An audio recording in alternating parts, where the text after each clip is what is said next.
Ya, halo, assalamualaikum warahmatullahi wabarakatuh. Ketemu lagi bersama saya di dunia tani. Oke, sahabat tani.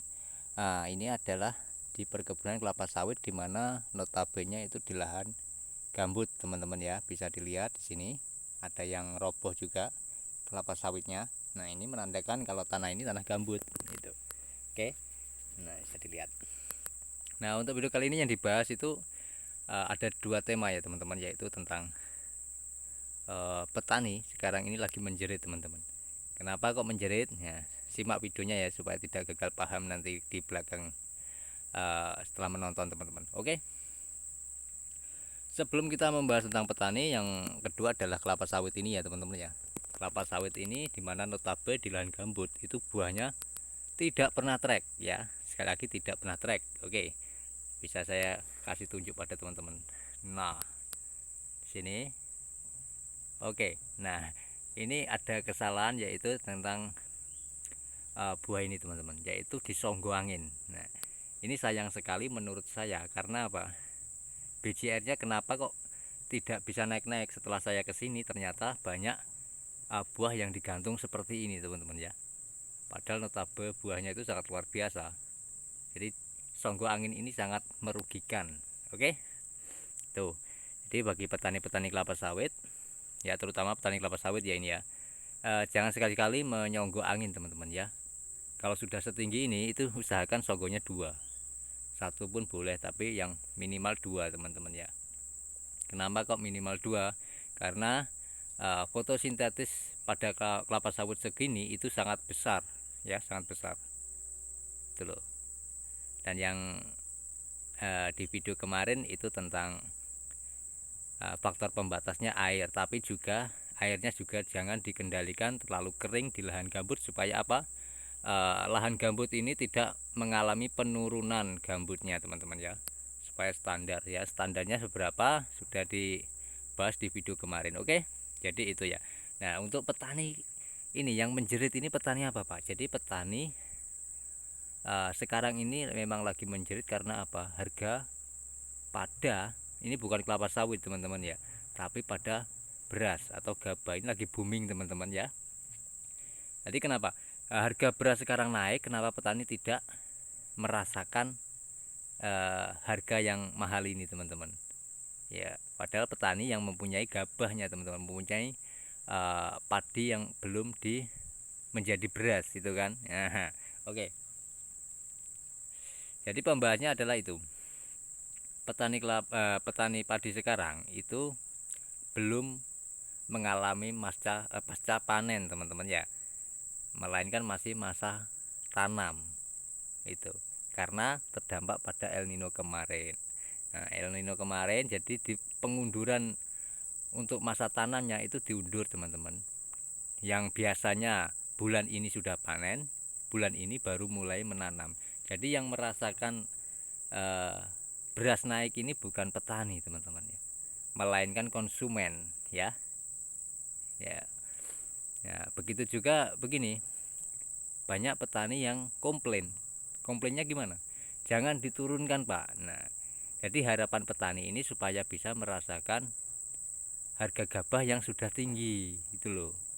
Karena kenapa kok tidak boleh diturunkan, malah sekarang impor. Nah, ini yang bikin pasaran di apa namanya, petani-petani Indonesia itu kecewa di situ itu loh.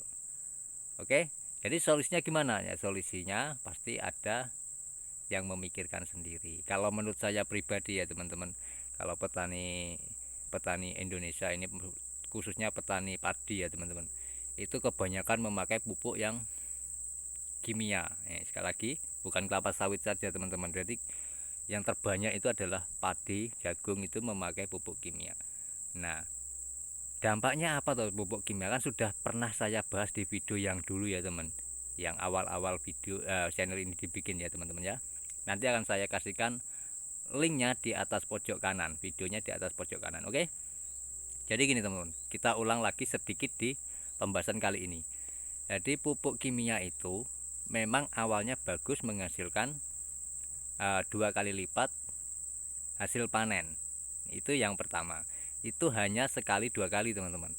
Tapi efeknya itu sangat buruk. Jadi tanah ini menjadi tidak subur, teman-teman.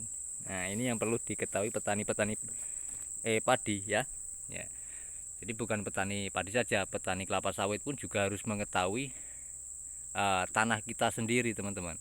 Percuma kalau tanah kita itu tidak bagus, tidak subur, kita tanami apapun itu akan menjadi sulit, itu loh. Jadi intinya semua itu ada pada tanah, teman-teman. Ada ladang, ada medianya di situ ya, teman-teman ya.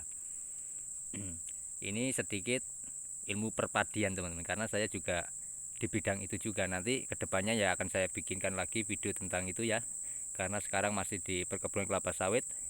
Karena saya mendengar kok petani ini banyak yang menjerit karena harga gabah, ya kita untuk saya sendiri itu tergugah, teman-teman ya. Jadi sedikit saya perjelas tentang ilmu perpadian. Oke. Nah, dari nyampe mana? Nyampe kimia ya, teman-teman ya, pupuk kimia. Jadi dampaknya pupuk kimia ini sangat luar biasa, merugikan, teman-teman, bagi petani. Bukan menguntungkan sebenarnya. Ya, ini merugikan. Ini adalah politik di pertanian sebenarnya itu, teman-teman ya. Itu oke. Jadi solusinya ya usahakan untuk petani-petani Indonesia, terutama petani padi ini memakai pupuk organik. Nah, tapi kalau sudah tanah kita sudah sering memakai pupuk kimia, kita tidak boleh langsung banting setir ke organik, teman-teman. Ada tahapannya. Itu ya. Oke, untuk tahapannya apa saja nanti akan saya buatkan di video berikutnya ya. Kalau teman-teman tertarik tentang ilmu perpadian ini, boleh komen di kolom komentar nanti ya, teman-teman ya. Jadi tahapannya apa itu? Oke, kita kembali lagi ke perkebunan kelapa sawit. Oke, untuk perkebunan kelapa sawit itu memang dibutuhkan pupuknya organik dan pupuk kimia, teman-teman. Jadi ada dua kombinasi ya. Kalau organik sama kimia digabungkan jadi satu, itu hasilnya luar biasa, teman-teman.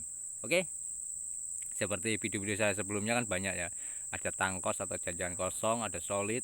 Nah, pupuk yang berbentuk garnul juga ada, itu ya, teman-teman. Itu dengan organik. Nah, fungsinya organik itu apa sudah kami jelaskan juga di video sebelumnya, teman-teman ya.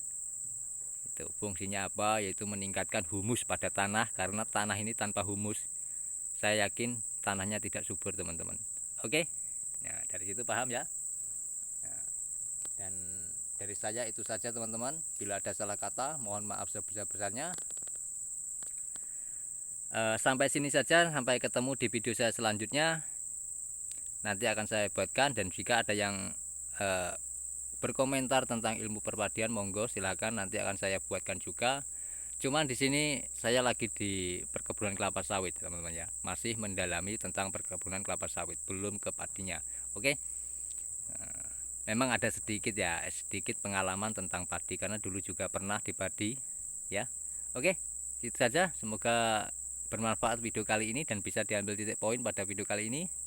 Dan saya akhiri, wal taufiq wal hidayah. Wassalamualaikum warahmatullahi wabarakatuh. Salam tanda berduri, petani sehat luar biasa. Dan untuk petani petani padi, kita sabar saja dulu. Oke.